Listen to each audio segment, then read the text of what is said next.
Well, good evening, everyone. I'm Colin Mayfield inside the Impact Studio here on WCNC Plus. Got 2 hours here before we toss things over to our 9 o'clock special with Jake Delhomme and Nick Carboni talking about Panthers on Plus. But first, we're going to go to this press conference from Mecklenburg County leaders discussing the SNAP benefit cuts. And actually, Tradisha Woodard is doing this story tonight, so we'll have more for you at 11. We'll go to this as this just happened moments ago. Not cruelty. The Christianity they are practicing is one of malpractice. Amen. One without moral or spiritual accountability. Yes, we are not without hope. There are leaders who do read and live by the same sacred texts, who see justice as love in the public. Yes. And they are standing here with me today, local officials, state officials, and national voices committed to right action and righteous resistance. Amen. Together, we declare war on food insecurity, on unaffordable health care, on inadequate housing, Yes. on lost wages, and on the abuse of power that strips the dignity from our communities. Amen. We will not be silent while families are harmed, while homes are raided, children are zip-tied and torn from their parents, and human beings are treated as disposable.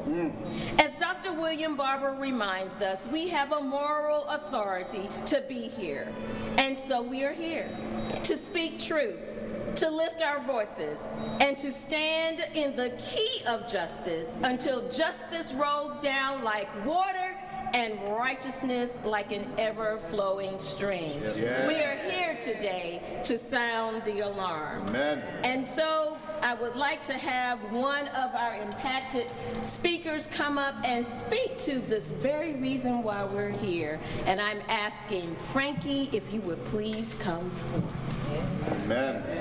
Amen. Good afternoon. Good afternoon. I'm here today. I'm a senior warrior with Axe in North Carolina, and I'm here to speak some truth to this situation. And that's what it needs to be. People, I mean, the actions that the government is taking is harming everybody, all Americans. It's harming black, white, it's harming everybody. I mean, things are bad for working blue-collar working class people that don't even get food stamps. Food is so high. And then you're going to cut food stamps? You're going to cut food stamps? And then you say you're a child of God? Yeah. And then you're going to starve children? Shame. I mean, I could say throw out the backwater, but don't throw the baby with it. You know what I'm saying? Look into the situation, but do it with the surgeon's skill. If you're going to cut like a skilled surgeon. Yes, ma'am. You know, because it is what it is. But it's wrong to starve people. It's wrong to keep people from going to the hospital if they can't go to the doctor. I remember a time people couldn't go to the doctor because they didn't have any money. And people died. Is this what you want for America? Who you going to have to work for you? Huh? I asked you that question. Who you going to have to work for you? You know, you're lining your pockets. But you know what? There's a higher power that sees everything that's going on. That's looking to and fro in this earth. And they're looking at America. It's time, America. You talk about make America great. Yes, it is. Is that code for make America rich, for the rich only? Because I can't say make America white because white people are being harmed just like blacks. That's right. You turn your backs on the very ones that voted for you. Yes. And so now it's time. It's a reckoning time. We're going to open our mouths. I'm going to open my mouth as long as I have breath in my body. But fight for injustice. You know, inequality. Dignity. Immigration, dragging people out of their homes. That's wrong. That's wrong. It's wrong. You're going to starve people to starve them to death. Are you Marie Antoinette? Let them eat cake? Are you so unaware of what's going on? And the people are starving. You say let them, they have no bread. Let them eat cake. Is that what you're saying? Government of the United States? Cabinet members? Judges? Supreme Court? I'm talking to all of y'all. All of them, Frank. Okay. Say so. That's it. Amen.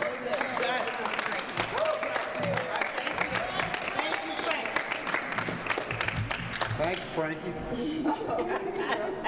My name is John Cleghorn. I'm the pastor, Reverend John Cleghorn. I'm the pastor of Caldwell Presbyterian, but I think we've already heard the sermon. Say it again. Say it loud.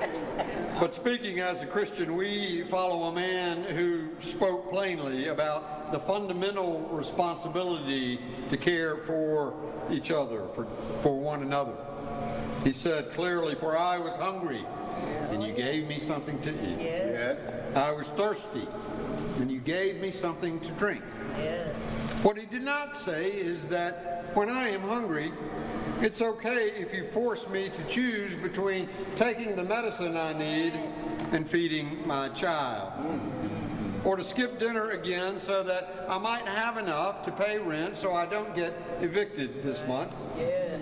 Or to know that there is a food bank just down the road but not have the gas to get there. In this country, no one should go hungry. Amen. But those are the impossible choices millions of Americans are making today. We ought to be ashamed. Shame. We ought to be ashamed when in this land of plenty our leaders go so far as to hoard for the few. We ought to be ashamed when working people are treated as nothing but political pawns. We ought to be ashamed when our government says it will go as far as the Supreme Court to keep hungry people hungry. Earlier today, I had lunch with a longtime church member. We were just visiting after not having seen each other for a minute. And he gave me a silver dollar as a token of our longtime friendship.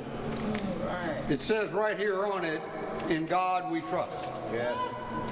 I wonder what God thinks these days about how we show that we actually do trust God enough to do what God expects. Yes. To recognize the abundance in America and use it to feed our neighbors, house the unhoused, to heal the sick. A coin is a promise by the government that it can be trusted to take care of human need. It's high time that that promise was kept for the working people of America. It's my honor now to introduce Representative Alma Adams.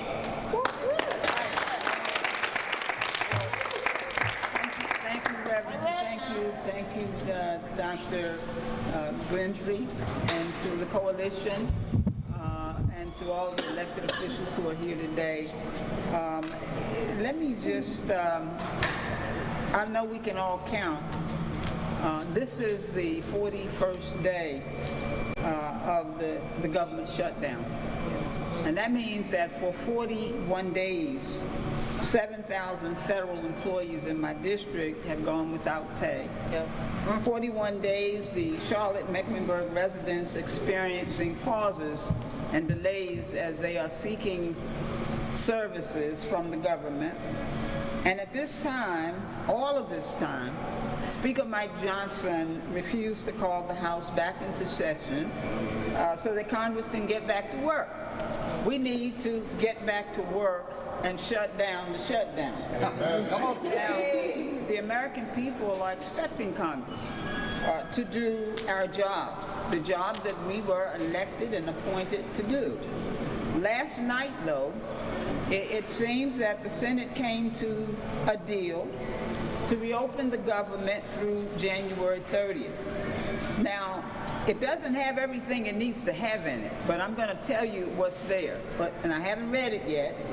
When I get back to Washington this week, I'll have a chance to go through it and to look at the fine print, because I'm sure that there's some fine print there. But the bill would tentatively, first of all, ensure that full SNAP payments, 100%, be issued. Would also allow my constituents to receive the federal services that they need. And then it would prevent those 7,000 federal employees in my district from being fired through this reduction in force notice through January. And so it will also provide that those who have been fired will be rehired. And they will be able to continue to work because it was no fault of their own that they were fired. Now, but that bill still does not address what was at the center of the fight, the Affordable Care Tax Credits. We're still concerned about that because, as you have heard, not only do people need to eat, but people need health care. Yes. And they need health care that it shouldn't just be accessible, but it's got to be affordable. Yes. So if you can't afford to pay for it, then that means you don't have any health care.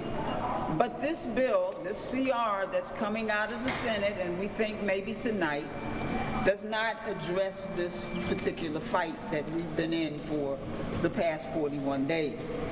880,000 North Carolinians rely on the ACA tax credits so that they can afford health insurance, including 88,000 in my district, in the 12th district. Open enrollment, as you know, began November 1st. And for the citizens who are in the marketplace, hundreds of citizens, they have called to my office to let me know that their insurance premiums are not only going to double, but they're going to triple. They are skyrocketing. And so one constituent called to share that their family is expecting to pay $10,000 more next year to keep the current coverage that they have. And so, because Republicans refuse to act. Now, I want to be clear. This bill hasn't passed the Senate. That's the CR that's in the Senate right now. And even if it does, it will still have to pass the House. You know, we have the House and we have the Senate, and I represent the 12th district in the U.S. House. And so a lot could change during that time, between tonight and this afternoon and the time we get back and the bill comes before the House.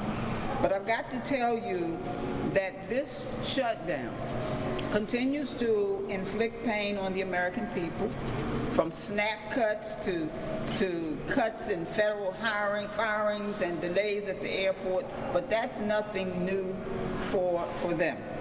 And this attack on health care, let me just tell you, it didn't just begin when the shutdown began. Because if you think back in July, Republicans passed that one big ugly bill. They call it beautiful. Nothing beautiful about it. It just hurts a lot of beautiful people. And that bill cuts $1 trillion from Medicaid. So when we talk about health care, yes, it's about the tax credits, but yes, it's also about Medicaid. Yes. And so our state government had to balance the budget to compensate. We've got a representative here, Aisha Dew, who knows what I'm talking about. They're going to have to balance that budget, and what that means that they're going to be cutting funding for providers. And you know what that means for Medicaid patients? Providers are not going to want to care for it. They're not going to want to take you. So that's a real problem. Unless Congress acts, our country's health care crisis is going to get worse. Yes. And while they're going to bring they're going to bring a bill before us, that bill does not do everything that it should do.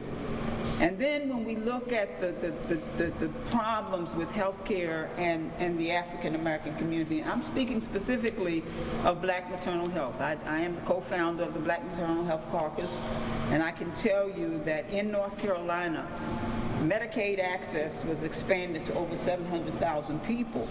That was in just 2023. And so we extended the postpartum Medicaid coverage by 12 months. But despite these wins, the maternal mortality rate for Black women hasn't changed. So that means that 4 out of every four African Americans are 4 times higher to experience death in birth, women, than anyone else. And so we've got to push harder forward, not backwards. 65% of Black births are covered by Medicaid. So when you think about Medicaid and not only the impact that it has on food, because certainly you can't be healthy if you're hungry, so we've got to make sure that we feed people. Now on top of that, we've got to think about WIC. That's women, infants, and children. Those benefits are running out as well for most of the vulnerable moms and babies. And so this president and this administration, they want to continue to hurt people. I mean, look at how many doggone times he has been to the courts to try to keep from giving people their SNAP benefits. I mean, why do you want to keep people hungry? We're talking about the people who need that support. And I can tell you that people on SNAP, they work. Yes. But they're working 2 and 3 jobs. They can't make the ends meet. And so working hard is not enough if you don't make enough. That's right. And so our government needs to understand that people who get these benefits are entitled to these benefits. They need these benefits. Well, hell, let's raise the doggone minimum wage so people can earn a living wage. They don't have to come and get support from the government. Yes. But those are so many things that we have to work on. But let me just say that this contingency plan, which is already in place, allocates the dollars to pay for SNAP. And I'm hoping that even though this afternoon the district court, the Supreme Court said, well, no, we're not going to, the general court, the district court decided that the president and the administration should pay 100%. Well, based on what he's done, based on his practices, he's probably going to try to go back to the Supreme Court and appeal. Yeah. But that was a rule by the circuit court. But if this gentleman, I'm going to call him that, we hope he'll be that one day. One day. But if Trump worked half as hard to bring Republicans to the negotiating table, as hard as he's worked to block SNAP benefits, to keep people hungry, then we would have reached the deal long before last night. And so I'm calling on all of my Republican colleagues and the Trump administration who are weaponizing people to let's give some slack here. Let's look at the suffering and the pain. Let's have some compassion.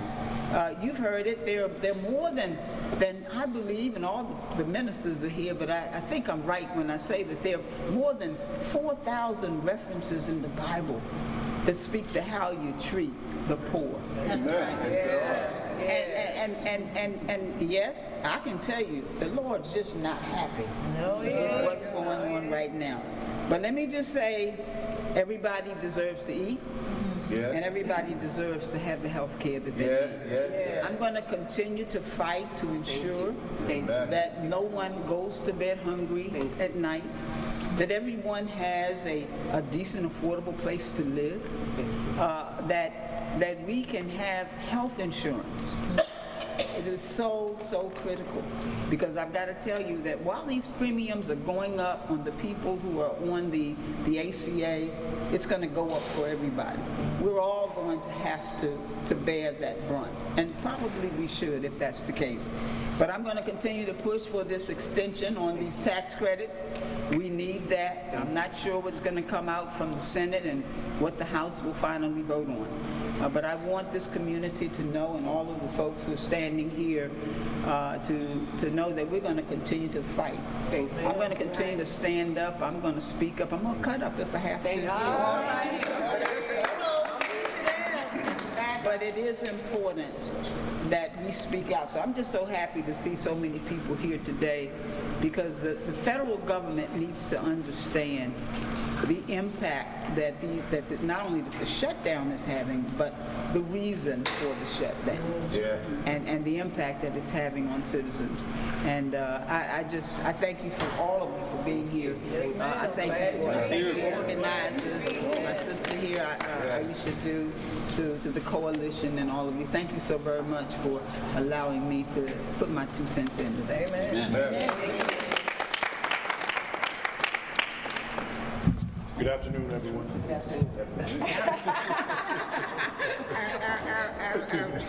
Our county commissioner, the people's man. All right.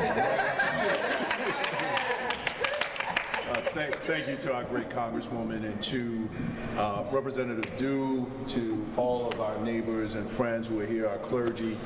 Let me just say thank you, number one, for organizing this. This is an important topic. My name is Mark Jarrell. I serve as chairman of the board of the County Commission here in Mecklenburg County. A few things that I just want to say, and I want to make it clear. People matter. Amen.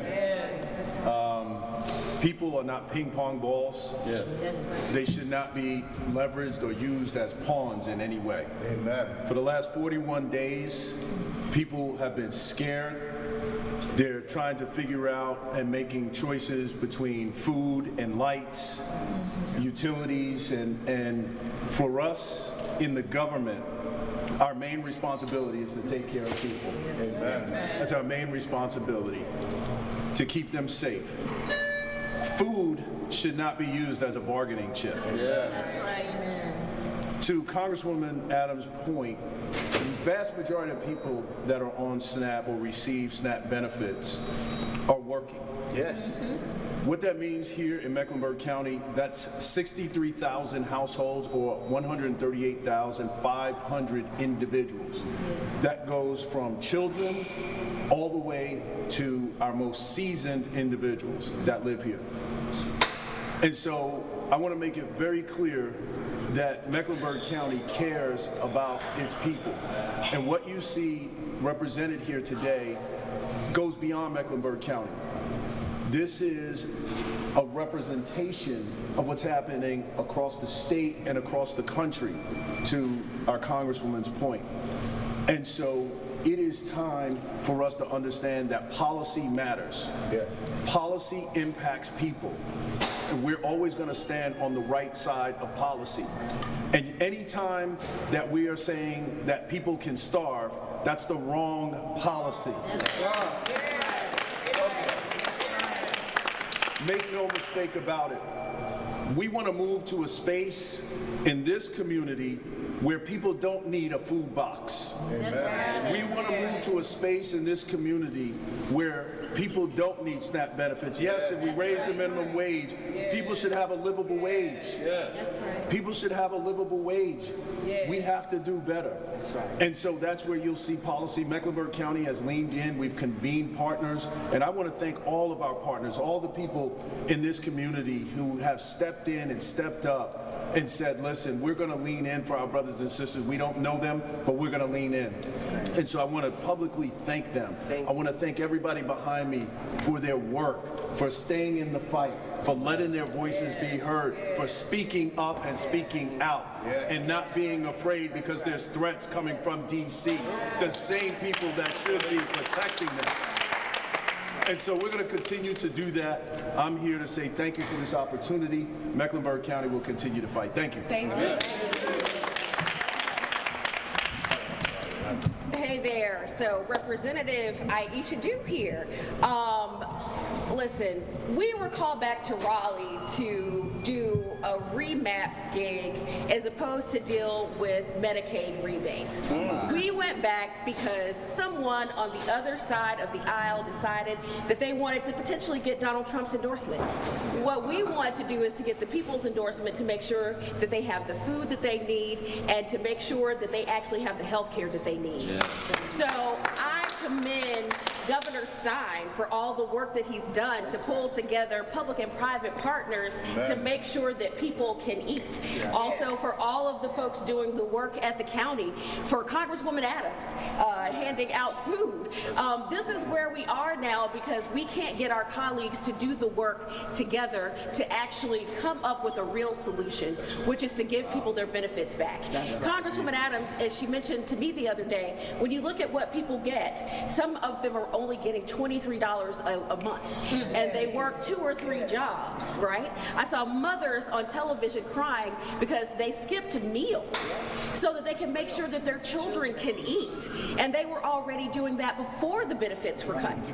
So we need to make sure that the government works for the people and not have the government just work on its own behalf for something we don't know they're trying to accomplish besides starving children. It's time for us to get back to work. We have not passed a budget. We had a pretty good budget that we actually produced on the House side and the North Carolina General Assembly, but we can't really get the Senate to come to the table. Yet again, this is about political party politics as opposed to what we need to do for the people of North Carolina. We need to convene, so I'm grateful that Josh Stein has called us back, that Governor Stein called us back to specifically deal with the Medicaid rebates. Hopefully, we can actually also get to a budget and not continue with the previous budget that we had, but actually meet the needs of the people right now. We have a job to do, and we're one of the last states to even pass a budget. So we need to get it done on behalf of the people of North Carolina today. So I'm so grateful for everyone being here, for all of my clergy colleagues, for Congresswoman Adams, for County Commission Chair Mark Jarrell, for all of my people from Action NC. Thank you so much for being here and standing in solidarity on behalf of the people. We need to get the government back to work in North Carolina, and we need to get the government back to work at the federal level. It's time for us to get to work on behalf of the people. We have one job. That's right.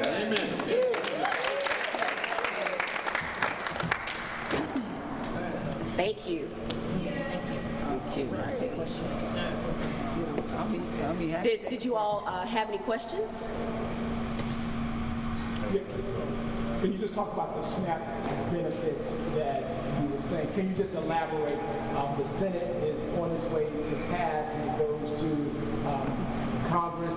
Just talk to us. Well, we call it a CR, right? A continuing resolution, and basically, there have been some adjustments to the initial CR that the House passed, and that the Republicans. It was a Republican CR, by the way, and this is a Republican shutdown. Let me just say that. But if the government gets back open, the SNAP benefits that are supposed to be issued will go forward. I'm not sure, even if that happens, whether the president, because you know he's an ornery guy. Yes, he is. whether he will then go to the Supreme Court, because the first time he went, he asked for a stay, a temporary stay, if you recall, and Judge Brown, Yes. Chief Justice Brown, said, okay, well, let's do a temporary stay, and it was 9:30 p.m. They decided they would hold off for a while. It went back to the circuit court, and the circuit court came back today and says, okay, what we said the first time was what we want you to do, give 100%. But this president, he wants to kind of do whatever he wants to do. And he's mean-spirited. And so he may just decide to now go back to the Supreme Court and ask for a permanent stay. And that's what I'm hearing he may do.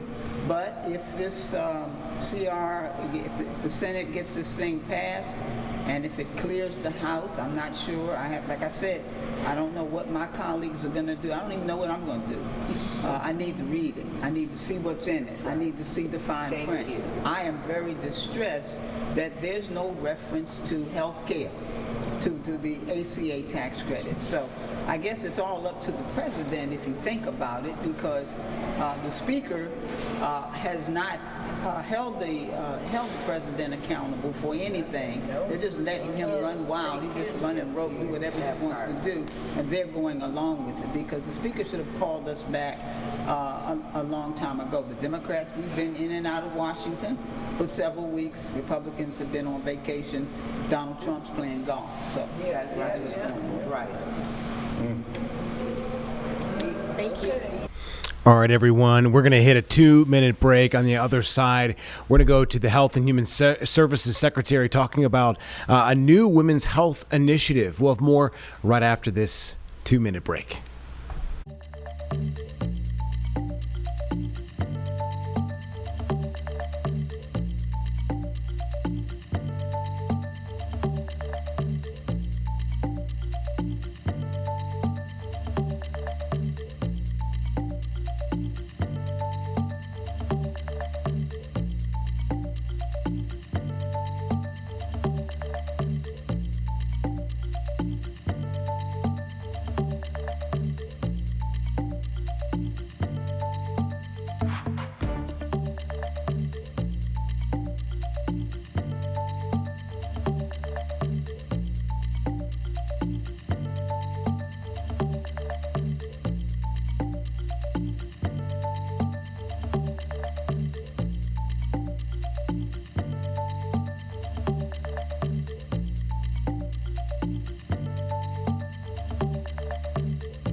All right, welcome back, everyone. We're going to go to the Health and Human Services Secretary talking a little bit about this new women's initiative. This just happened moments ago, so we'll go to this right now. Thank you for being with us today. We are thrilled to have more than 200 people with us to celebrate a huge announcement in women's health.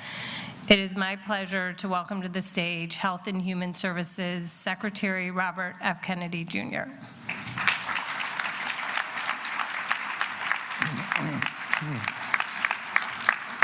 Good morning, everybody. I want to begin by acknowledging the Second Lady of the United States, Usha Vance, who's here today to celebrate a new era in women's health. And we're grateful for your presence and for the attention that you're bringing to this historic announcement. I also want to recognize Secretary of Labor, Lori Chavez de Remer. And thank you again for standing with us. And a big hello to my friend, First Lady of West Virginia, Denise Morrissey, and thank you for being with us today. I also want to recognize my wife, Cheryl Hines, and my daughters, Kat and Kik, who are here. For more than 2 decades, the American medical establishment turned its back on women. Millions of women were told to fear the very therapy that could have given them strength, peace, and dignity through one of life's most difficult transitions, menopause. That ends today. The FDA is initiating the removal of a broad black box warnings from hormone replacement therapy products for menopause. We're challenging outdated thinking and recommitting to evidence-based medicine that empowers rather than restricts. When prescribed responsibly and started early, hormone replacement therapy transforms the lives of women. Hormone replacement therapy has been found to reduce the risks of cardiovascular disease and mortality by as much as 50%, Alzheimer's disease by 35%, bone fractures by 50 to 60%, as well as reducing cognitive decline and all-cause mortality. In other words, extending the lives for as much as 10 years. It helps women sleep better, think more clearly, and live fuller, longer, and healthier lives. In short, it restores balance, not just hormonally, but emotionally and physically. That's why in 1999, approximately 27% of postmenopausal women took hormone replacement therapy. But then in 2002, a study called the Women's Health Initiative found that women taking hormone replacement therapy may have an increased risk of breast cancer diagnoses, not mortality, but diagnoses. The study was not statistically significant, but it triggered a media frenzy and led to the FDA applying unscientific black box warnings to all hormone replacement therapy products in 2003. The label was designed to frighten women and to silence doctors. It warned of diseases and dangers that the data simply did not support. Bureaucrats at the FDA reacted out of fear, not gold standard science. And instead of correcting the record, the medical establishment doubled down in groupthink. The consequences have been devastating. Since that decision, more than 50 million American women have been scared away from treatments that could have eased their suffering and extended their lives. Before the panic, 1 in 4 women used hormone replacement therapy. Today, it's fewer than 1 in 20.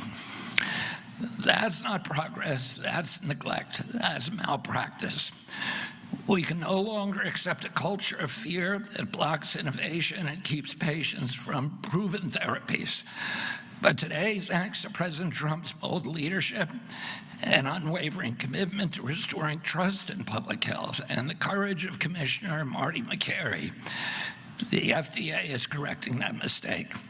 After a thorough, evidence-based review of decades of scientific data, an expert panel, and public testimony, the FDA is announcing today that it will remove the misleading black box warnings from all HRT products. For the first time in a generation, the FDA is standing with science and standing with women. The era of ignoring women's health is older. The era of patronizing women is older. The FDA will follow this science, and America's women will finally get the care, the respect, and the honesty that they deserve. Today, we are restoring integrity to medicine, restoring faith in public health, and we are restoring balance to the lives of millions of women who have been ignored for too long. And that's what it means to make America healthy again. And now it's my honor to introduce my friend, Dr. and Commissioner Dr. Marty Makary, who will share some more about this landmark decision and the steps that FDA is taking to improve the lives of millions of women. Thanks so much.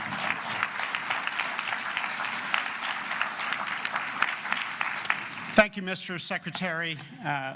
Always an honor. Secretary Chavez-Dreamer, thank you for being here. Madam Second Lady, Mrs. Vance, thank you for supporting this endeavor. All my colleagues at the FDA, my colleagues at HHS, this is a historic day for women in the United States. The Women's Health Initiative study was the largest study ever done in U.S. history, a $1 billion study at the time. And you just heard how that study was misrepresented and created a fear machine that lingers to this day. Ask your doctor. But what you may not know is that there was an incredible backstory. The headline that hormone replacement therapy causes breast cancer was released to the media before the scientific data was released to the public. A week later, once the data was published, some of us looked at it and said, this is interesting. There's no statistical significance in the increase in breast cancer. If we don't have statistics, then we don't have science. All of a sudden, snake oil cures diseases, and science goes out the window. Women who took estrogen alone had a 24% reduction in breast cancer. And no clinical trial has ever shown that HRT increases the risk of breast cancer mortality. In talking to some of the scientists involved, in my curiosity as a cancer surgeon and public health researcher at Johns Hopkins before I came into this role, I reached out to some of the scientists and asked them about this controversy. I learned that before the study was released, the researchers got together in a hotel in Chicago and a shouting match erupted. One of the scientists said, if you put this out there, if you, quote, if you stir baseless fear around something so sensitive, that is breast cancer, you can't put that genie back in the bottle. Those words were so prophetic. Look at where we are today. What he predicted is exactly what happened. The fear machine took on a life of its own. Medical groupthink took seat, just like the medical groupthink that told us opioids were not addictive for 15 years, like the medical groupthink that said kids should avoid peanut butter until they're age 3 to prevent peanut allergies. It turns out it increases the risk of peanut allergies with avoidance in the first 3 years. They got it perfectly backwards. Like the groupthink that saturated fat causes heart disease directly. For 50 years, we got that wrong, ignoring the role of refined carbohydrates. Tragically, for women, 50 million women since that study 23 years ago have been denied or never offered or talked out of the life-changing, life-saving benefits of hormone replacement therapy, including my mom. Many people know about the short-term benefits, alleviating the short-term symptoms of menopause, which can last 8 to 10 years. They can be severe, not like we were taught in medical school, that some women experience menopausal symptoms, but they last a couple years and they're usually mild. No, that was misinformation. The symptoms occur in over 80% of women. They last on average 8 years, and for many women, they are severe, even debilitating. Mood swings, night sweats, weight gain, hot flashes, divorce. By a large body of evidence, there are now recognized to be profound long-term health benefits that few people, even physicians, know about. A large body of evidence. The reduction in risk of Alzheimer's that's been suggested in one study. But let's just talk about the risk of bone fractures going down 50 to 60%. This is New England Journal level of medicine evidence. A woman who makes it to age 80 has a 1 in 3 chance of having a hip fracture.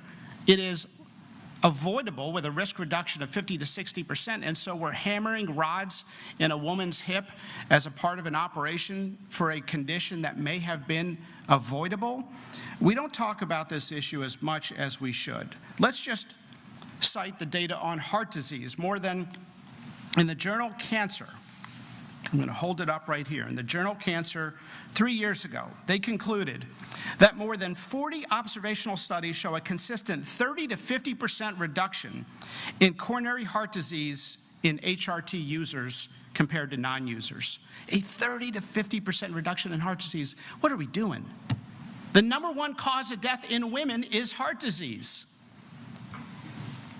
The power of dogma. In the journal Circulation, again, massive, highly respected studies, 30% reduction in all-cause mortality and a 48% reduction in heart attack deaths.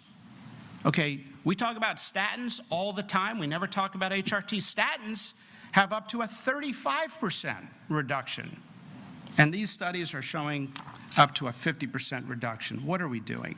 Not offering women this potentially powerful treatment. With few exceptions, there may be no other medication in the modern era that can improve the health outcomes of women on a population level than hormone replacement therapy.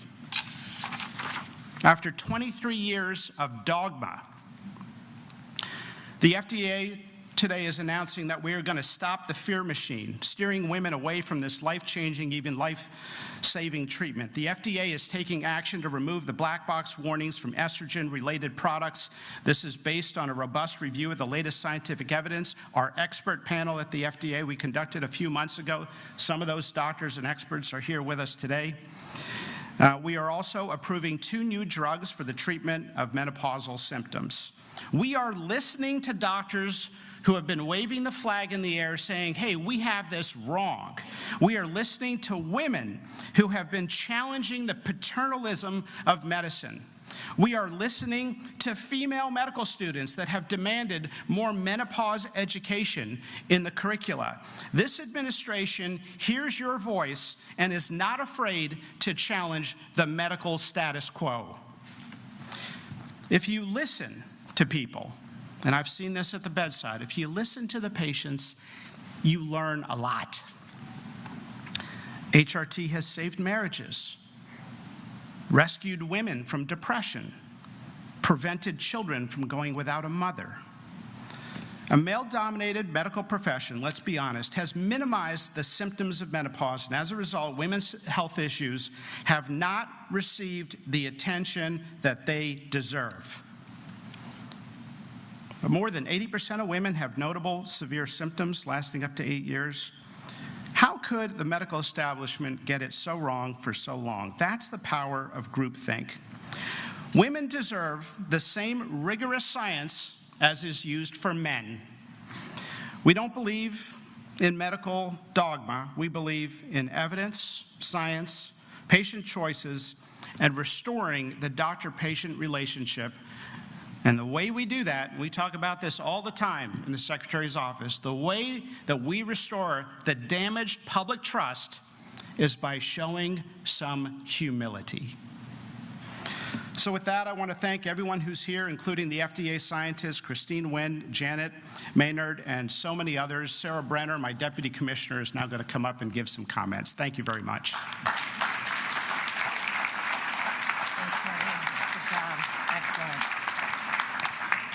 Thank you, Dr. McCary. So we have come a long way since our roundtable earlier this year at FDA. I would like to consider today our arrival at the start line, not the finish line on this issue. The start of a new era in promoting, protecting, and preserving women's health across the entire life cycle. For decades in medicine, understanding and addressing the differences between women's and men's bodies has been deprioritized. The unique physiological changes and needs of women have either been steamrolled or ignored. Menopause is not just a medical term. It's a deeply human and vulnerable experience. Like puberty, menarche, the phases of the menstrual cycle, pregnancy, postpartum, and lactation, menopause touches every part of a woman's being. Her body is literally changing through each phase of life. This is markedly different than the reproductive life cycle of men, who experience puberty, adulthood, and aging differently than women, both physiologically and culturally. Regarding menopausal treatment, for years, women were told that HRT could cause breast cancer. Black box warnings on HRT products discouraged doctors from prescribing and patients from inquiring about these products. Those fears shaped decades of medical guidance, family decisions, and FDA policy. Realigning beliefs with new and emerging data and scientific findings takes time and effort and courage, but it's worth it. We must encourage ourselves and others to be open-minded and seek an honest evaluation of where conclusions from the past may have been wrong and how we can evolve our understanding and practices moving forward. As women, we are caretakers, mothers, daughters, aunts, sisters, and leaders.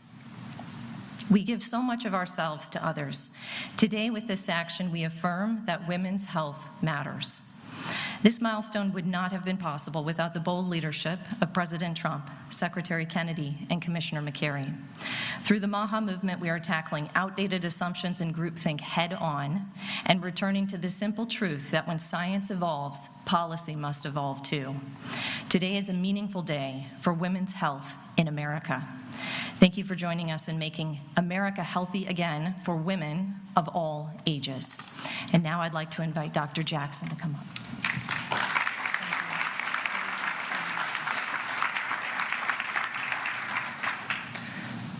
Today, we have the opportunity to add up to a decade of healthy years to the life of every woman that you love.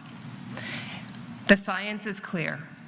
Hormone therapy is safe and effective, and it is hugely beneficial to the vast majority of women when properly timed. When a woman goes through menopause, she becomes 2 to 3 times more likely to develop Alzheimer's than a man. Cardiovascular disease becomes her #1 killer, taking 8 times more lives than breast cancer. She's more likely to suffer from debilitating bone fractures, muscle loss, depression, and metabolic disease. Menopause shortens women's lives. Today, that changes. The black box warning on estrogen, a label based on the flawed, overgeneralized, and misinterpreted WHI study, kept tens of millions of women from accessing this essential hormone. Women have endured sleepless nights, derailed careers, painful sex, broken bones, and a loss of well-being, all because the science was misread. Estrogen isn't just about ovaries. It is just as much about the brain and its impacts on every organ in a woman's body. When estrogen vanishes, a cascade of disease and aging begins. A preponderance of data now shows that estrogen, when started early, acts as a protective shield for the brain, lowering risks of memory loss, mental health decline, and neurodegenerative disease, even Alzheimer's. It improves metabolic and immune function, reduces cardiovascular disease, diabetes, and fracture risk. Estrogen is one of the most effective longevity interventions for women. And yet, we have told women and their doctors the exact opposite. Tens of millions of women have suffered. They will never get those years back. But we can transform the future. It is time for American healthcare to catch up to American science. Secretary Kennedy, Dr. McCary, thank you for your leadership and your courage. And to the researchers, clinicians, and advocates who have worked relentlessly for this day, this is your win. Today is your day. Thank you.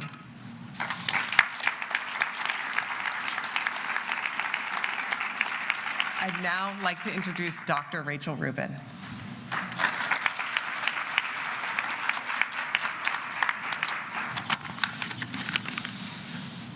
Wow. Those of us who see the impact of urinary tract infections on women's lives are thrilled with these long overdue label changes.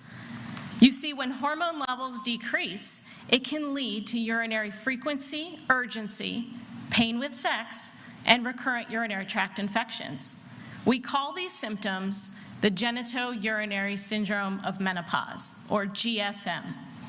Urinary tract infections are not just uncomfortable. They also cost our healthcare system billions of dollars and cause serious health consequences to the people we love, like sepsis and death. But there's a simple treatment, vaginal hormones, and they are safe for all ages, and they're proven to get at the root cause of GSM. So why aren't more doctors prescribing this life-saving medication? Because until today, the warning label on the box falsely says that vaginal estrogen causes cancer, stroke, blood clots, heart attacks, and probable dementia. Yet not a single scientific study shows this. And because of that warning label placed in 2003, an entire generation of clinicians were never taught the details. And the details matter here. You see, estrogen, progesterone, and testosterone are all different, which matters when talking to patients about the risks and benefits of hormone therapy. Pills that are swallowed and metabolized through the liver carry different risks than those that go through the skin, like a patch, gel, or when used vaginally at low doses. For the medical community, we wanted to make this as easy as possible. So this year, the American Urological Association published guidelines endorsed by many other medical specialties that explains how to diagnose and treat the genitourinary syndrome of menopause, including how to prescribe vaginal estrogen. Because patients need their surgeons to know that vaginal estrogen should not be stopped before surgery. It doesn't increase blood clots, but it does prevent urosepsis readmissions. They need their oncologist to know that women with breast cancer who use it may actually live longer. And they need their primary doctors to know how to write the prescription, recommend it for life, and use it even if you're using systemic hormone therapy for hot flashes and osteoporosis prevention. Today's announcement is the culmination of decades of medical research, education, and advocacy, pioneered by the many people in this room and watching today, but it's also just the beginning. It will take more education and more advocacy to ensure this change benefits the tens of millions of women who are currently not getting the care that they deserve. Thank you so much, and I'd like to welcome another urologist, my friend Dr. Kelly Casperson.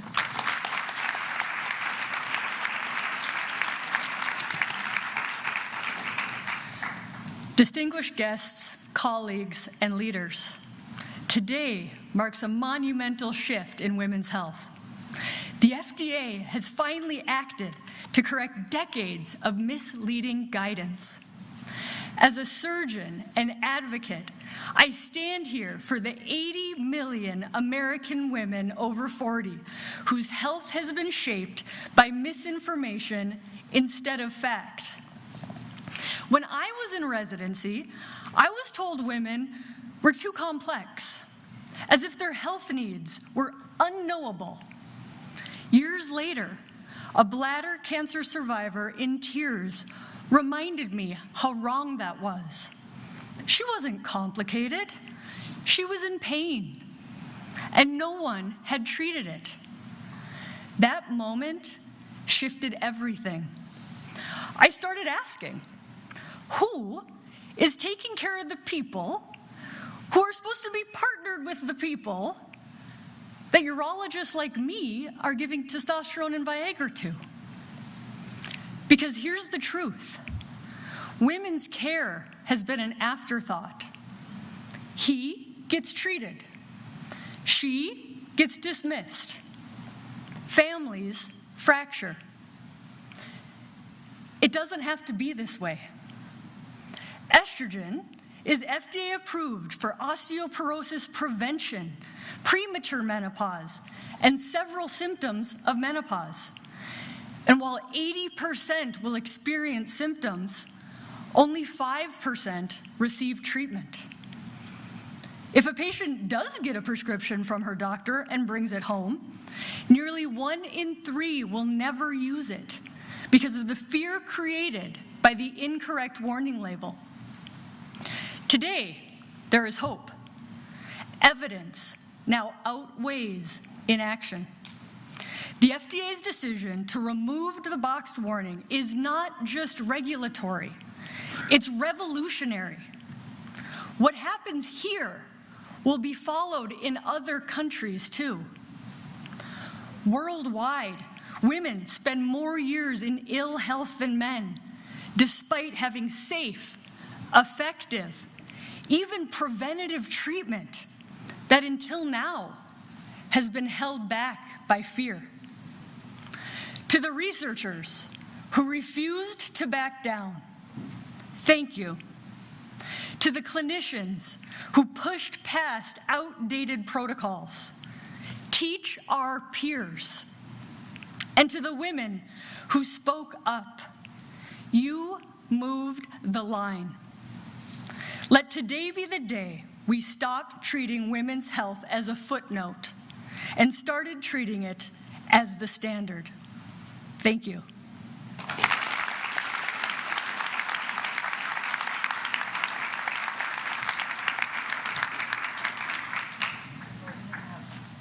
The secretary and Marty here, and then you guys flanking them on either side of the podium. Great. And you guys come on up. And then we're going to get a picture, and then we'll take some questions from the press. You guys step up. It's like a can line.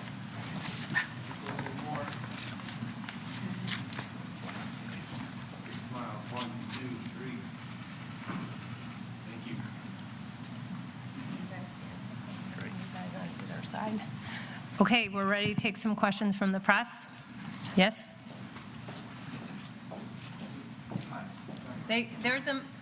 There's a mic, and then also if you can say your outlet, first name, and last name. Sure. Zach Brennan, Endpoints News. I guess I'm curious as to how you can assess the extent to which women weren't able to access HRT because of the black box warning, and how removing this warning is going to increase the uptake of the therapy. Yeah. So the statistic of nearly 30% of women don't use it because of the boxed warning came from a published paper by Dr. Una Lee, I believe it was in the Urology Journal, and that was a survey asking women that how many people are able to access, this was a vaginal estrogen questionnaire, access that with their physician, and then once they got it home, how many people still didn't use it because of the label. That's published paper.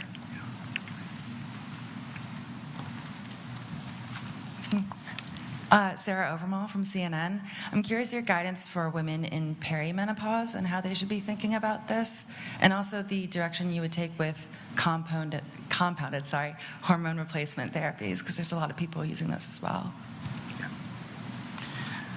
We are sticking with our philosophy that the government is not your doctor. So having a doctor evaluate your estrogen levels to figure out when is the right time to start. Sometimes it's microdosing followed by a half dose, followed by a full dose as your intrinsic estrogen level decreases. You will not really see much medroxyprogesterone acetate, which is the form of progesterone used in the WHI study. Some have attributed the slight increase in breast cancer risk to that form. That is not a form in common use today for hormone replacement therapy. So we want people to talk to their doctors, and we want doctors to have the right information, and part of that means removing these scary black box warnings and putting the nuanced discussion in the package insert of the medications. Thank you.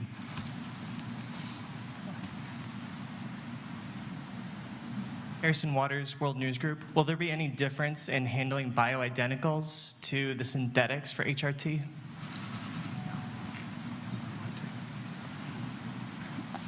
So all are on the market, and so there's a view that the bioidenticals may be more representative of the intrinsic estrogen produced by the ovaries. Again, we'll leave that up to individual doctors. I just remembered you asked about compounding, and I didn't answer that question. So there are legal criteria for compounding, and we're going to continue to respect those boundaries. Thank you. Go ahead. Hi, Carrie Young for Medscape. Have the companies agreed to do this yet? Have you worked with them? Do they have control of the label in the end? What have those discussions been like? The companies are, generally speaking, very excited when the FDA tells them you can remove a scary warning on your product. So the process, just so you know, is that we had an expert panel. This is something I had an interest in from previous research. We let the experts express their opinions, some of whom are on stage today. And then we have our subject matter experts at the FDA do an incredible comprehensive review of the literature.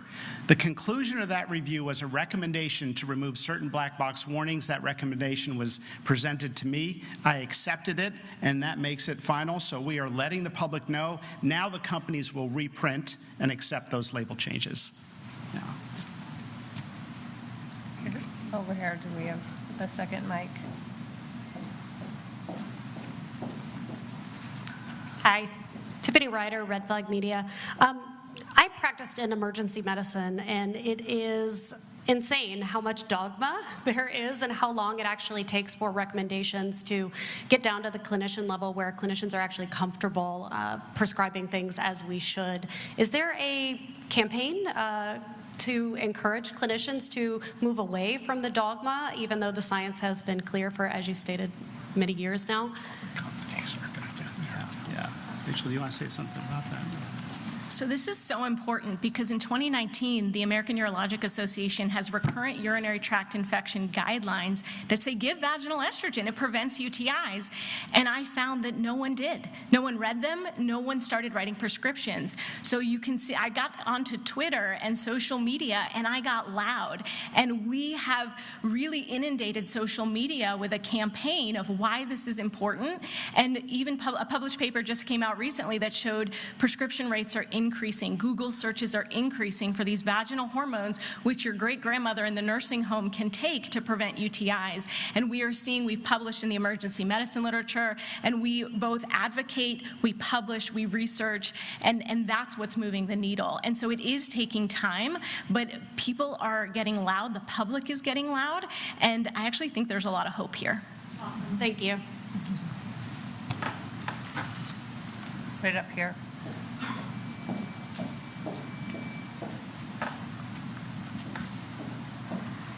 Thank you. Arthur Jones II, ABC News. Commissioner McCary, you talked about how this is a medical breakthrough for women, but why is this a medical breakthrough and not just the updating of guidance today? And also, you also talked about 2 new drugs for menopause. Can you expound on them a bit?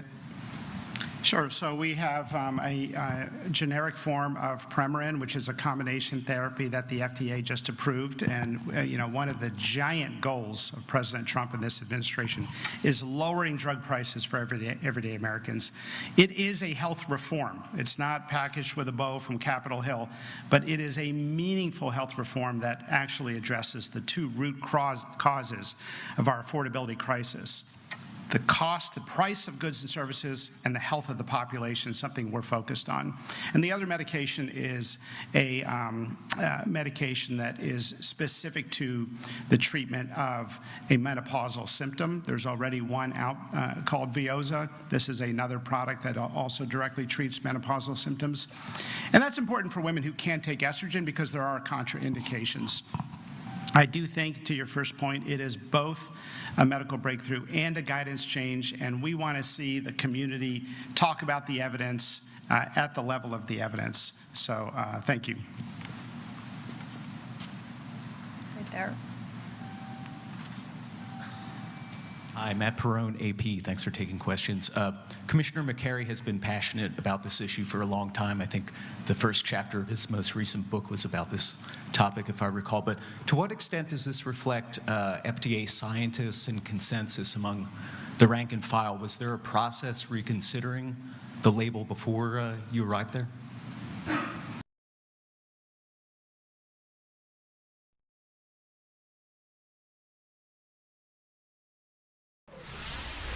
All right, we're going to take a 2-minute break. We'll be back right after this.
Welcome back, everyone. Just some updates. It seems like on the Senate floor right now, they are voting to end the government shutdown. So this may happen soon. Now, of course, this is not the end for this piece of legislation. This CR bill will then go to the House, and hopefully it will pass the House. Then it will need to go to the president's desk and signed, and then the government shutdown will be over. But of course, it'll be days before we see any impacts after the government reopens. Of course, that's why they've tried to hurry this bill through the Senate and get it to the House. Let's listen in to Speaker Mike Johnson, who responds to the government shutdown after Democrats spoke earlier today.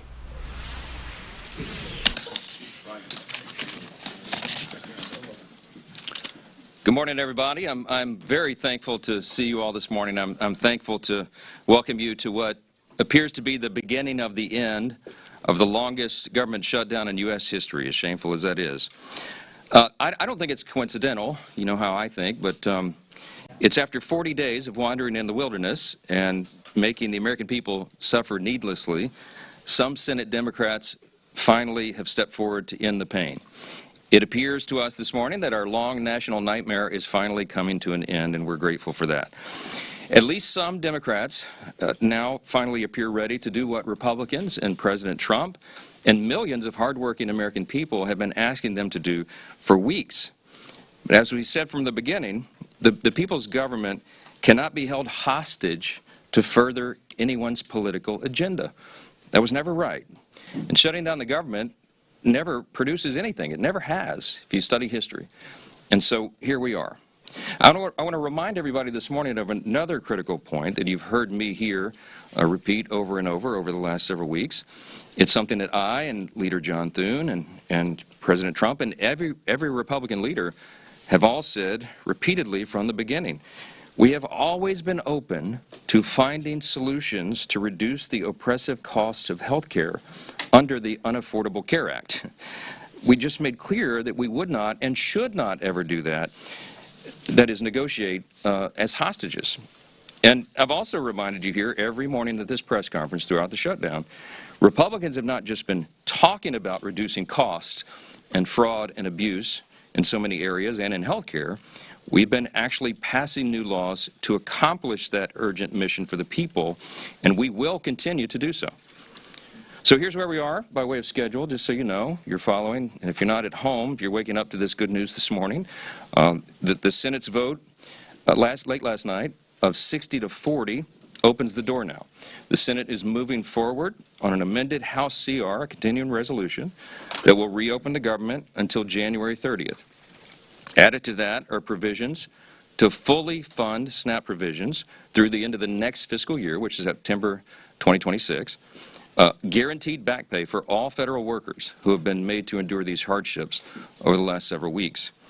And it also includes passage of 3 appropriations bills, which we're grateful to be moving through the process. That is the Military Construction Veterans Affairs bill, it's the Agriculture bill, and the Legislative Branch bill. The Senate will be back in session this morning to finish their job, and we're certainly praying that they do.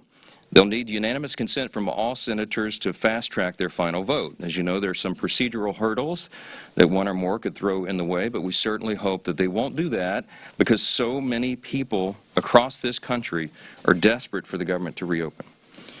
At the very moment that they do that final vote, I will call all House members to return to Washington as quickly as possible. We'll give a 36-hour formal and official notice so that we can vote as soon as possible to pass the amended CR bill and get it to the President's desk. As you all know, and he said as recently as last night, I was with him, and he told the press, he said, we want to get the government open. He's very anxious to get the government reopened and to end the Schumer shutdown. We all are. With regard to the travel challenges, I spoke yesterday at some length with Transportation Secretary Sean Duffy, my former colleague and good friend, and he lamented the serious situation that we have with air travel in the U.S. He's bent over backwards, as all members of the administration and the cabinet have done in all of their areas of jurisdiction, to try to keep the government working for the people and to mitigate the pain and the harm. But the problem we have with air travel is that our air traffic controllers are overworked and unpaid, and many of them have called in sick. That's a very stressful job, and even more stressful exponentially when they're having trouble providing for their families. And so Air travel has been grinding to a halt in many places. And as of Sunday, nearly half of all domestic flights and U.S. flights were either canceled or delayed. And it's a very serious situation. So I'm saying that by way of reminder. I'm stating the obvious to all my colleagues, Republicans and Democrats in the House. You need to begin right now returning to the Hill. We have to do this as quickly as possible. Now, we look forward to the government reopening this week so Congress can get back to our regular legislative session. We have a lot of business to do, as you all know, and we will be working in earnest. There'll be long days and long nights here for the foreseeable future to make up for all this lost time that was imposed upon us. I want to close with something that's important. I think it's important to say that this is genuine. I mean this sincerely. We applaud the 7 Senate Democrats and 1 independent senator who did the right thing. They decided to put principle over their personal politics. And my urgent plea of all my colleagues in the House, and that means every Democrat in the House, is to think carefully, pray, and finally do the right thing and help us to bring an end to the pain of the American people. This has gone on too long. Too many people have suffered, and it's long overdue. That's the update I wanted to give you this morning. There are probably lots of questions, but I'm going to get a lot of my own questions answered later today, so stay tuned for more. Thanks so much. All right, folks, we're going to take a quick 2-minute break, come back after this with Democratic leaders responding to Speaker Johnson's comments, as you just heard. We'll be back in 2.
Welcome back, everyone. As we promised, we're going to get to Democratic leader Hakeem Jeffries right now as they respond to the government shutdown on their side. Everybody.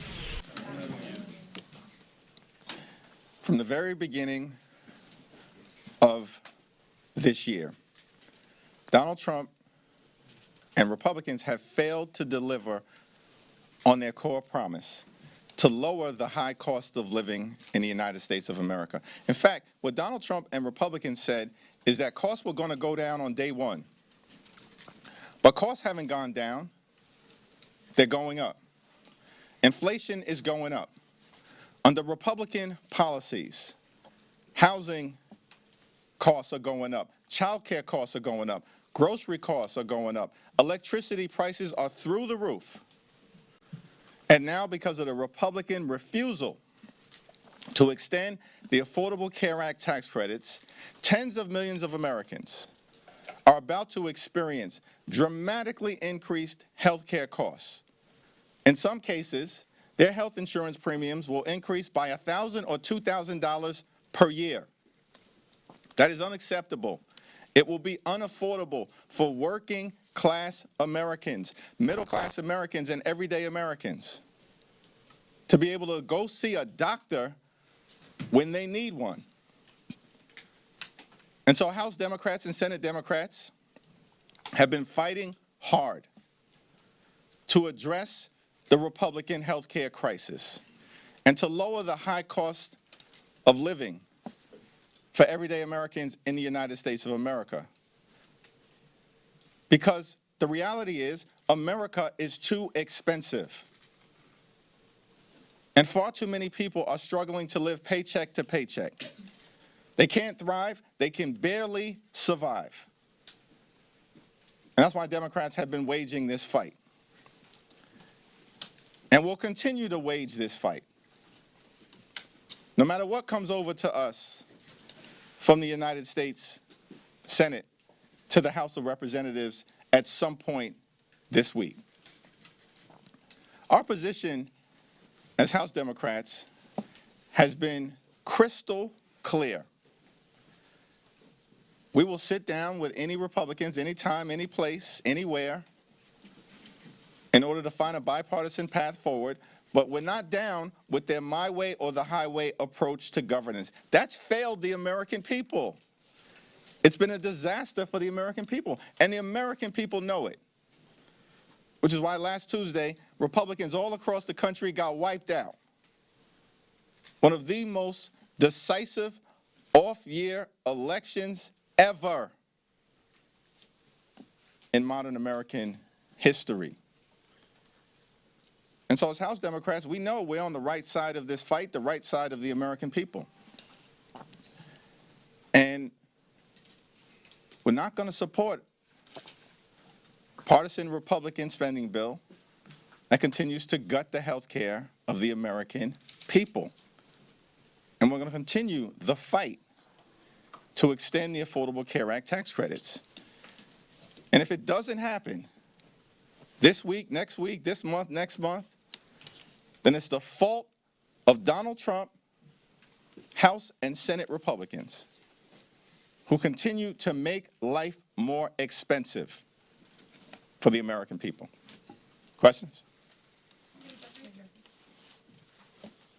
Leader, some Democrats in your own caucus are suggesting Schumer is ineffective as Senate Democratic leader and should be replaced. You, of course, are critical of this deal.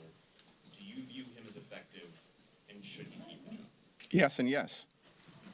Mayor Jeffries, do you trust, in this deal, there is language for President Trump and the Trump administration to reverse some of the firings that happened during the shutdown. Do you trust that the Trump administration and the president is going to sign off on that and reverse the people who have been fired? We'll have to evaluate the legislative language, and we'll have a caucus meeting later on this afternoon, and we'll get a presentation from Rosa DeLauro, the top Democrat on the Appropriations Committee. The overwhelming majority of Senate Democrats, led by Leader Schumer, are opposing this bill in the Senate. And they'll articulate, there are a variety of different reasons that the bill is being opposed strongly by Democrats in the Senate, the overwhelming majority of them. And there'll be a variety of different reasons that we articulate in the House. Now, certainly we're going to continue to stand by our hardworking federal employees. By the way, Donald Trump and Republicans, this toxic administration, they fired more than 100,000 federal employees prior to the shutdown that they started beginning. So, of course, there's reason to be deeply skeptical of the administration and their motives as it relates to the hardworking federal civil servants and the federal workforce. And we will continue to be deeply skeptical of their intentions. They spent the whole year implementing the toxic parts, the most toxic parts of Project 2025. After lying to the American people last year, saying they didn't know anything about Project 2025. And part of that has been going after the federal workforce. So we'll see what the language looks like, but it doesn't change the core problem here, which is we need to decisively address the Republican health care crisis on behalf of working class Americans, everyday Americans, and middle class Americans. Thanks. Third row. So Dr. Oz said that millions. Who? Dr. Oz. So there are millions of phantom enrollees under the ACA. Is that being looked at as it possibly makes it so that people that are on the ACA are paying more, it's inflating the numbers? That's like the most random way to start a question on a serious topic. Nobody who's serious in this country takes Dr. Oz seriously. No one. And I mean, it's shocking that the guy even was confirmed. But this is part of the reality of Republicans here in the House and over in the Senate. They're nothing more than a rubber stamp for Donald Trump's cruelty and extreme agenda. Are the phantom enrollees being addressed, though? I have no idea what Dr. Oz is talking about, and neither do the American people. Now, with respect to the Affordable Care Act, here's what I do know. That Republicans have tried to repeal the Affordable Care Act more than 70 different times in the last 15 years. They don't operate in good faith when it comes to the health care of the American people. And of course, as Democrats have repeatedly indicated, we're open to sitting down and having a bipartisan conversation about how to fix our broken health care system overall. But I'm not going to respond to any comments from randos like Dr. Oz, who is woefully unqualified to be in whatever position he holds in the administration. He's a joke. These people are jokes. But the issue of the health care of the American people is very serious. And that's what we'll continue to focus on. Back row. Do you see in the Senate bill the extension of SNAP benefits rather than the possibility of a January cliff for them? Do you see that as a victory, or is that something that also raises questions? Here's what I understand about the SNAP situation. Republicans this year, on July 3rd, subsequently signed into law by the current president, enacted the largest cut to Medicaid in American history, ripping away health insurance from at least 14 million Americans, and at the same period of time, cut $186 billion from SNAP.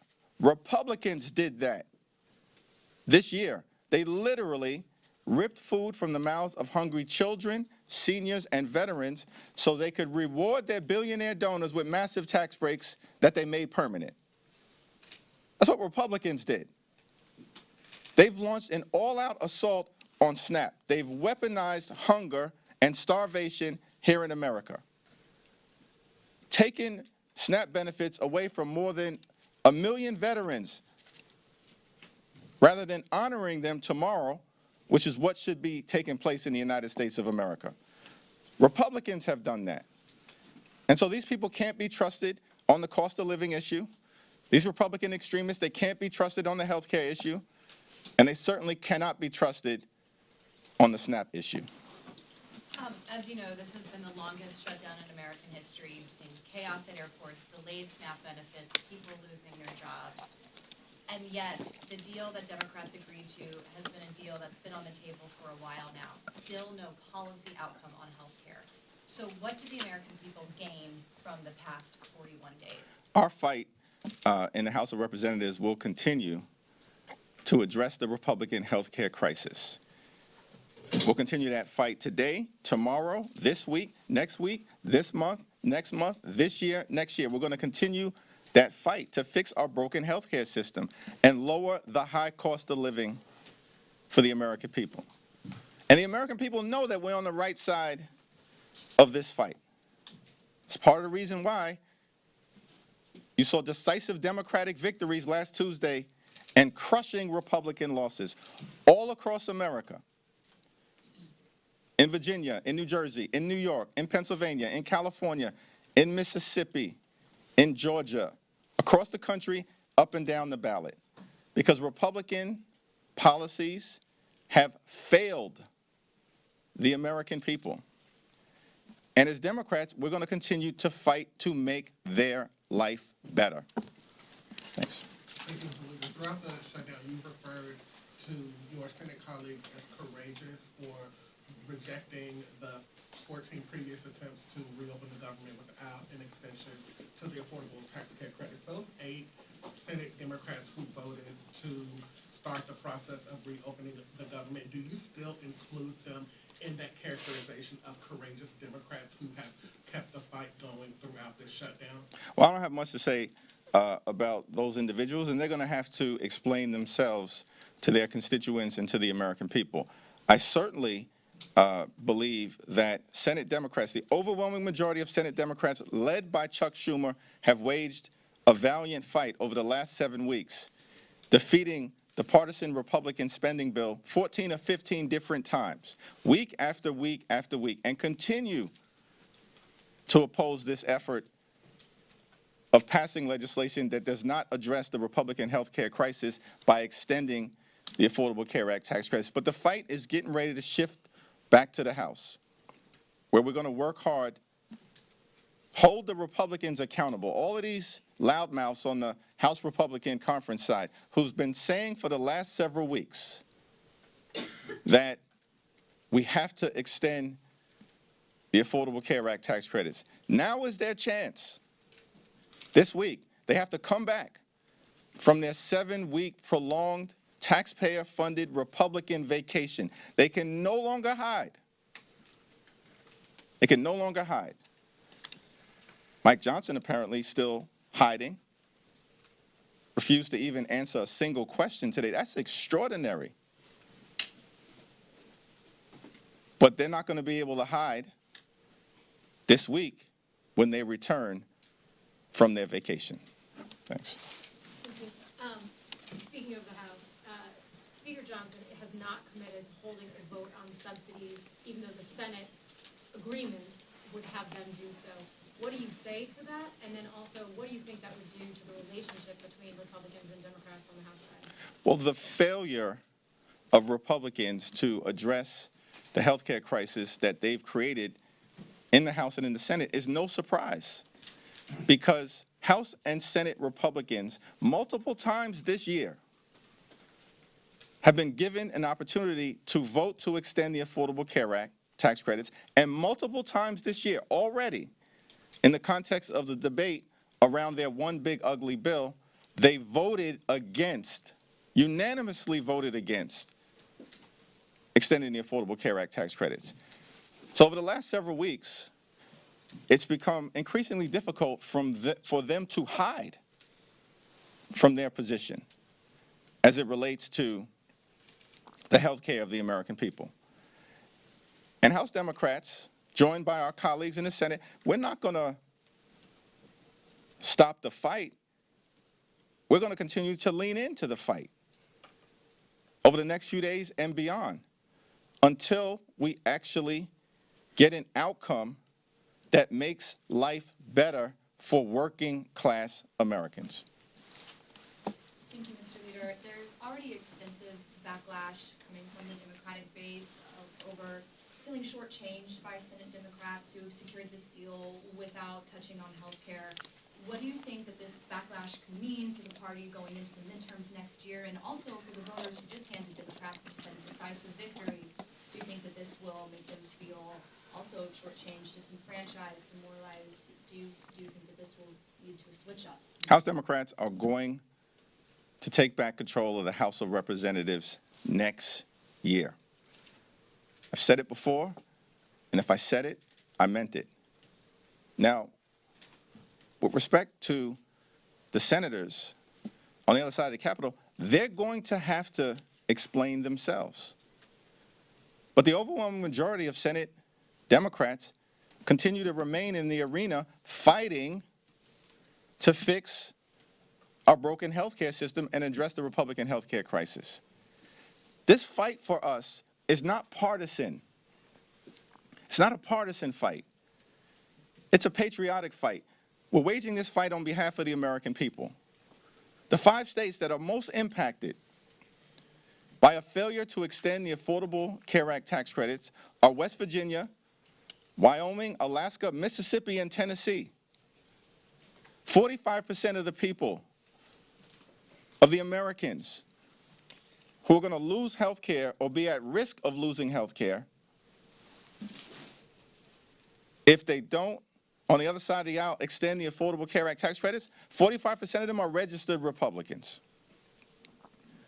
35% registered Democrats, and 20% unaffiliated or independent. This is not a partisan fight for us. It's a patriotic fight.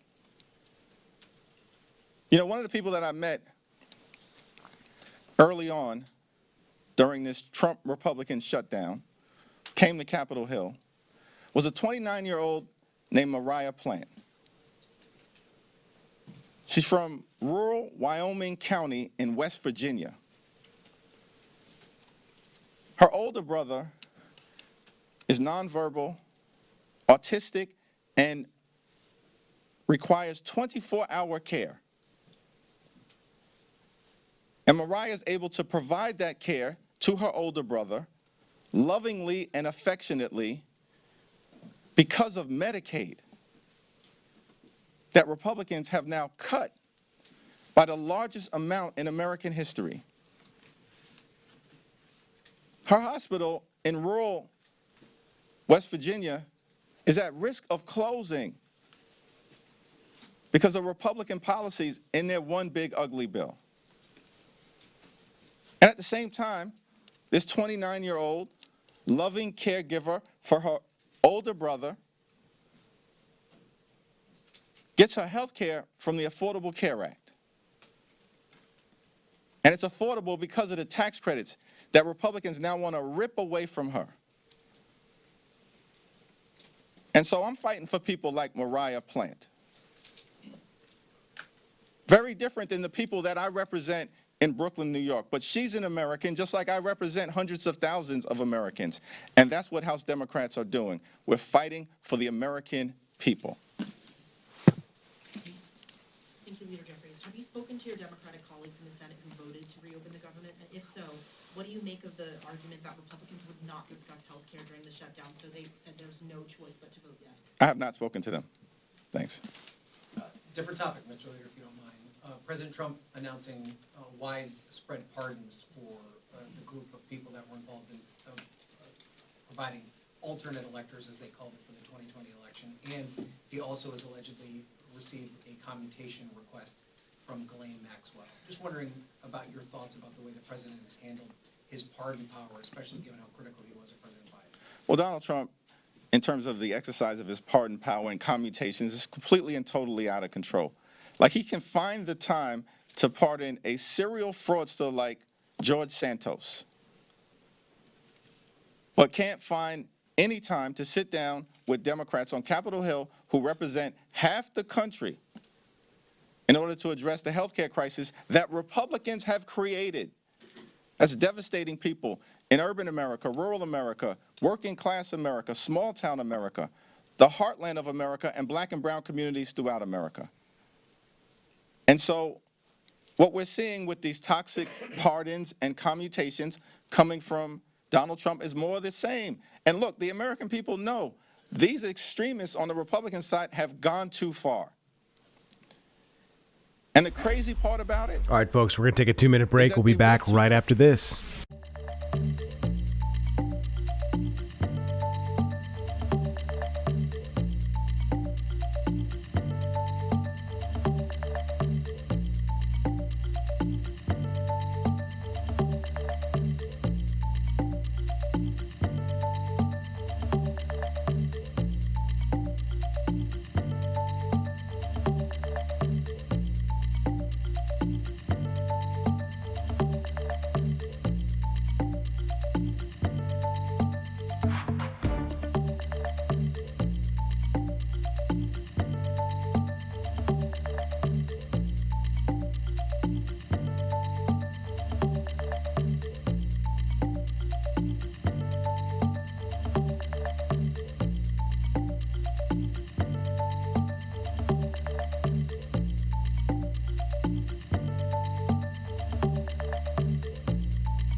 Welcome back, everybody. We have another update from police from Maryland. This is a decades-old murder case from Prince George's County.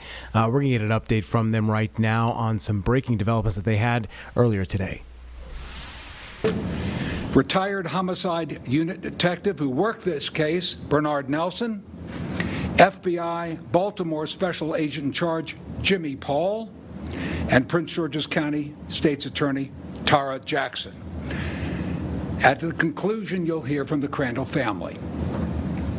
Right now, I'd like to introduce Chief of Police George Nader. Good morning. We're here to share important developments in a case that has weighed on our community since January 13th, 1998. Miss Sherry Crandall became a victim of a homicide while working at Prince George's Hospital Center. First and foremost, to the Crandall family, please accept our deepest condolences.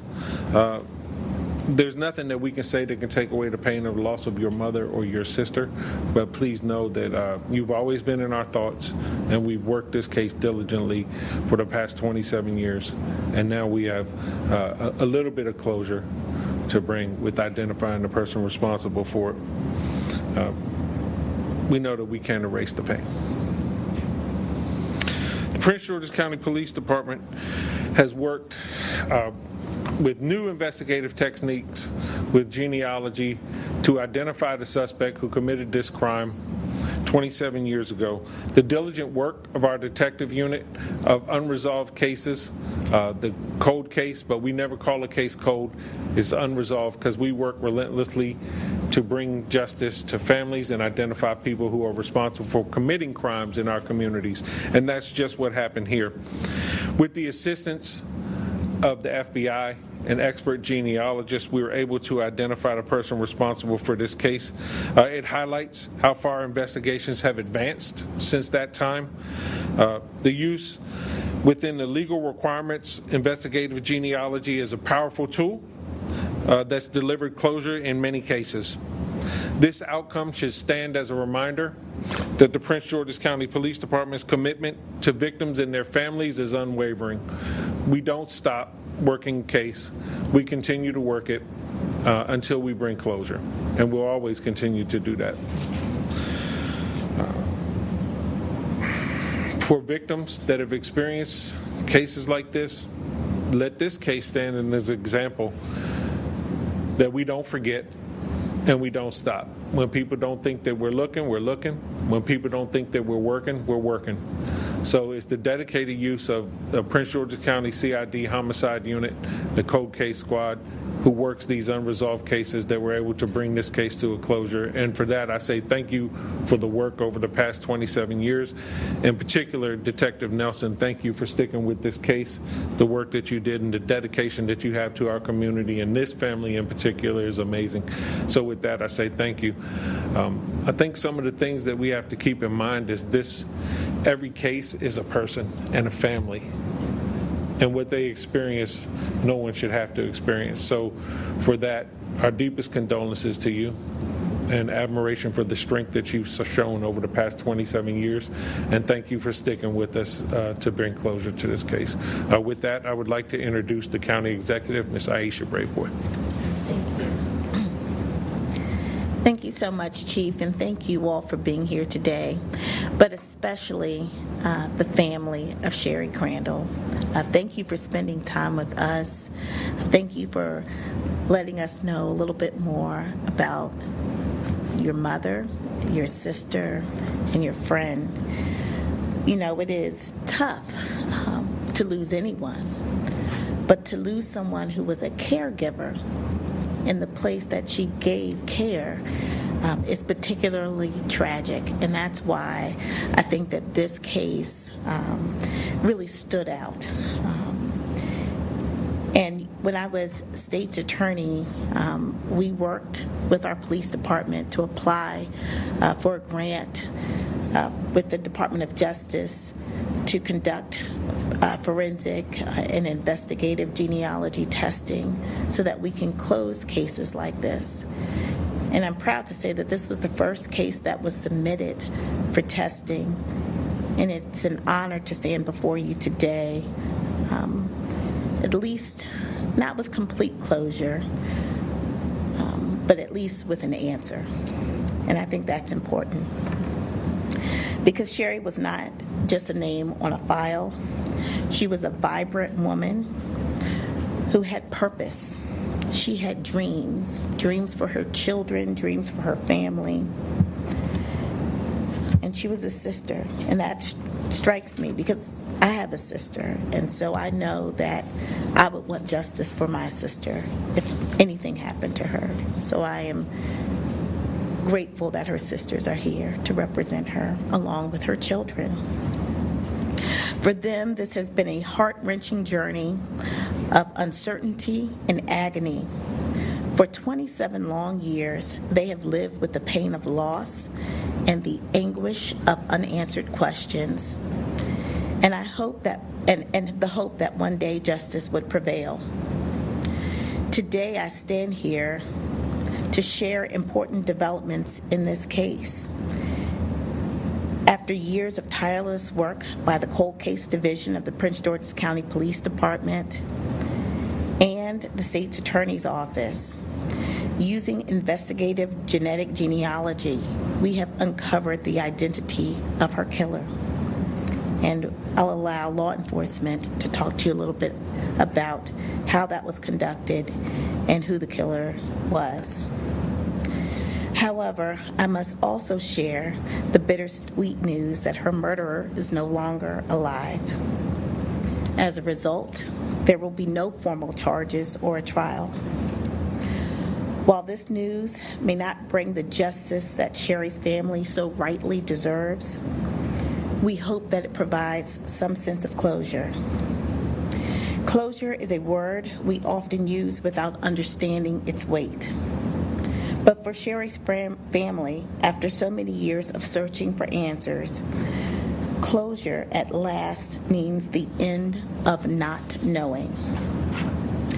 It is essential to know that Sherry's story is not just about loss. It is a reminder of the strength of love and the resilience of a family that has held on to hope in even the darkest times. To her children and her sisters, we want you to know that your mother and your sister was never forgotten. Law enforcement worked diligently to ensure that her memory lived on and that her story was told. Every case of this nature deserves attention and closure, and we are committed to ensuring that no victim is left behind and not remembered. We owe that to Sherry. We owe that to her family, and we owe that to our community. The commitment of our law enforcement agencies, the Cold Case Division, and the Office of the State's Attorney has been unwavering. I want to thank all of you. Your dedication has been crucial to bringing this chapter to a close. As we reflect on this case, let us remind ourselves of the importance of community. Let us stand together to support one another, to uplift those who have suffered loss, and to advocate for justice in every corner of our society. In closing, to the family, please know that you're not alone. You're now a part of our family, too. We love you. Thank you.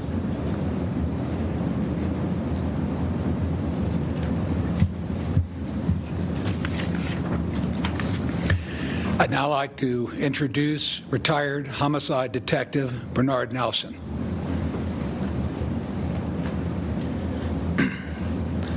Good morning. I'm Bernard Nelson, retired, as he said, from the Prince George's County Police Department's Homicide Unit. I really wasn't expected to speak today, but just wanted to let you all know that I was a homicide detective for 31 years, and I worked on hundreds of homicide cases. I want to close all of them, wanted to close all of them. Unfortunately, some may not. However, Sherry Crandall's homicide was always at the top of my list, and I've always said that this is one case that I want to close before I retire. I missed by about 7 months, but it's now closed. We still have a lot of T's to cross and I's to dot to get some answers as to why certain things happen, which I'm going to do my best to do for you, the Crandall family. But we now know the who, which was the most important part. Her reward poster always stayed at my desk. It was always posted at my desk during the entire time, ever since 1998. So it was always on my mind. And the reason is because it was such a shock to the community at that time. Sherry was working in a place where you're supposed to be safe, in a hospital where people go to, where they preserve lives, where they save lives, not where you go to work and end up brutally murdered. So I had a lot of people worried. People who worked in the hospital were afraid that they won't make it home alive, and rightfully so. The community was shocked. They didn't feel safe. So this case stayed at the top of my list because it was mine from the beginning, from day one. And as it turns out, it ends up being someone who fits into our theory when we first started, that this was someone who came off of the streets to possibly steal out of the hospital, which they had a history of at that time, and who was an opportunist who took advantage of the situation when he came across Sherry Crandall.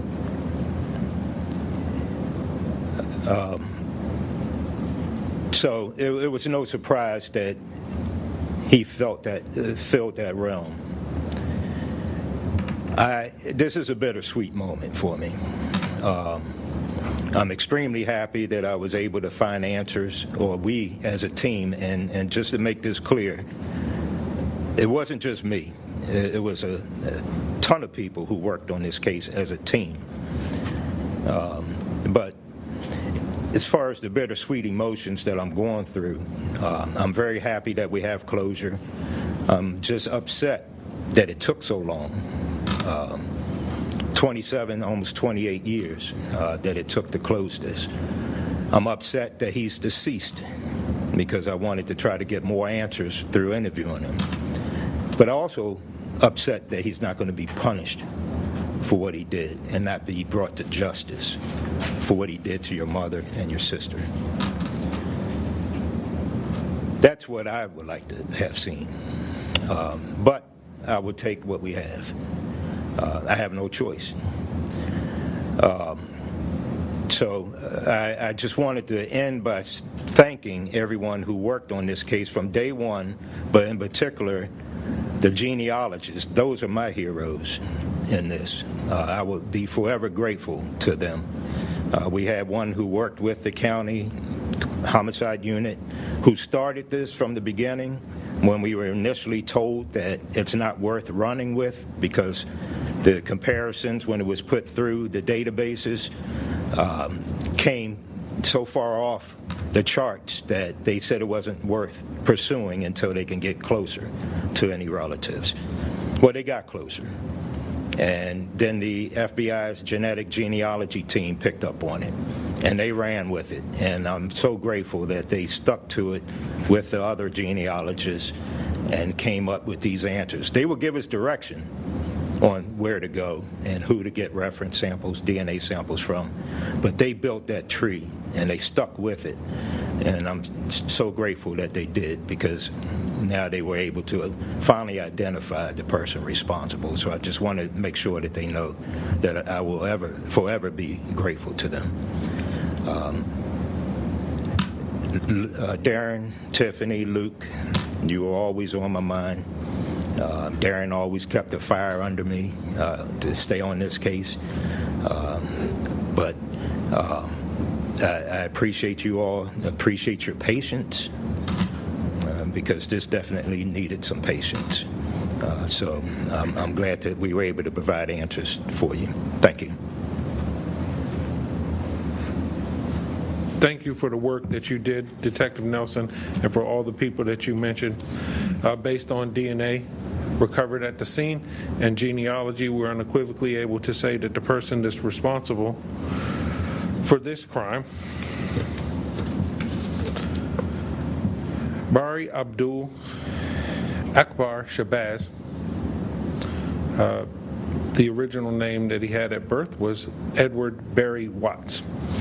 As the county executive said, he died in 2019 of natural causes. And as Detective Nelson said, he was no stranger to law enforcement. Had a violent criminal history back then, dating back to the 60s, the late 60s. So with that, if I could turn it over to the next speaker, Special Agent in charge of the FBI Baltimore Washington Field Office, Jimmy Paul. Thank you, Chief Nader. Good morning. My name is Jimmy Paul. I'm the Special Agent in charge of the FBI's Baltimore Field Office. This is the second time this year FBI Baltimore has been privileged to join our partners at the Prince George's County Police Department to announce we have jointly solved a murder using investigative genetic genealogy. We can finally provide answers to Sherry Crandall's loved ones and children who have joined us today. Our investigative genetic genealogy team started working Sherry's case 4 years ago. They kept at it, following lead after lead, a thorough, detailed, and time-consuming process which finally paid off this year. The suspect is deceased. While he will never pay for the vicious and brutal murder he committed, that does not diminish our responsibility to Sherry. The FBI is committed to bringing offenders to justice, and we are equally committed to providing answers for victims and their families. Answers Sherry's family longed for over the last 28 years. They never gave up, and neither did law enforcement. Sherry was caring, kind, and thoughtful. Her death left a hole in her family. Her 3 children grew up without a mother. Her hospital coworkers grieved a friend and valuable colleague. The entire community was shocked by Sherry's murder in what should have been a place of healing, not horror. The investigators worked all angles of this case. They issued rewards, tracked down every lead, but none led to answers.